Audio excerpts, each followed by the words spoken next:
Surah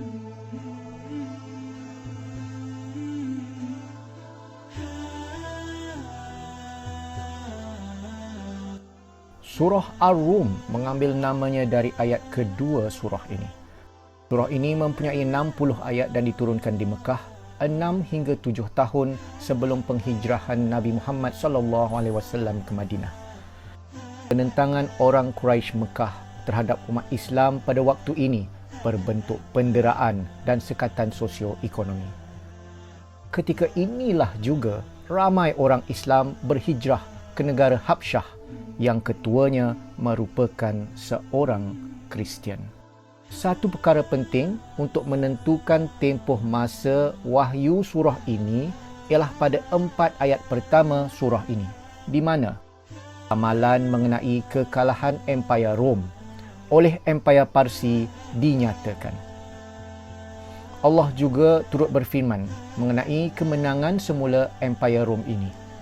Peperangan ini disebut sebagai Perang Salib kerana ia perperangan antara penganut agama Majusi Zoroastrianisme menentang penganut agama Kristian.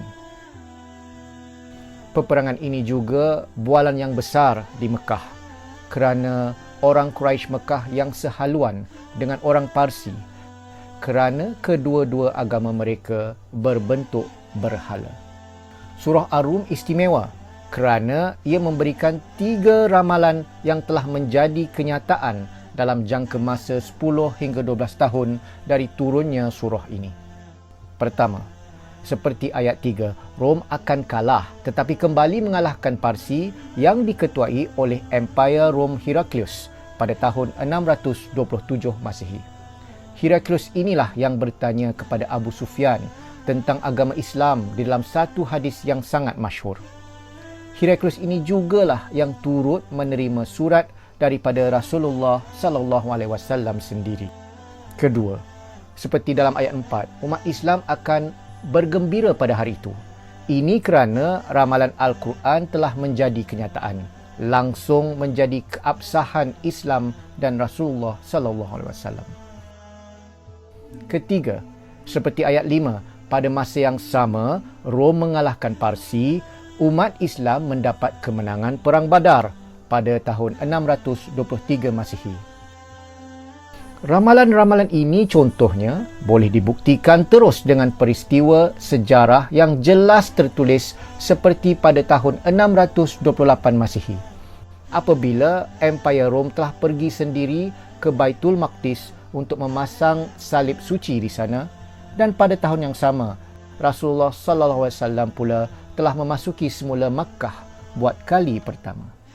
Seterusnya, antara tema-tema penting surah Ar-Rum termasuk menggesa manusia untuk memikirkan tanda-tanda kebesaran Tuhan yang ada di mana-mana di alam semesta ini, seperti ciptaan-ciptaan semula jadi, serta memikirkan juga penciptaan manusia itu sendiri.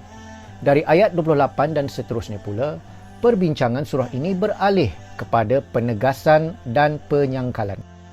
Kita diperingatkan mengenai hidupnya semula manusia kelak apabila kita telah dimatikan, yang dikaitkan dengan arahan menyembah Tuhan yang satu secara eksklusif. Surah ini terus menekankan bahawa Tuhan itu berkuasa atas segala-galanya.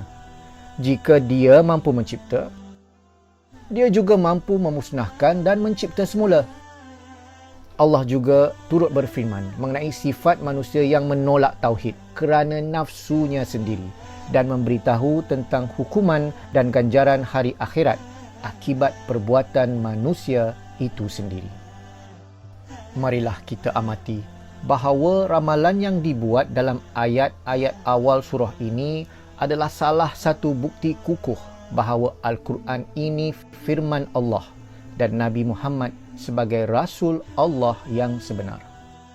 Jika ramalan ini memang terbukti dan benar, mengapakah kita tidak mendalami Al-Quran dan pengarangnya iaitu Allah Subhanahu Wa Taala?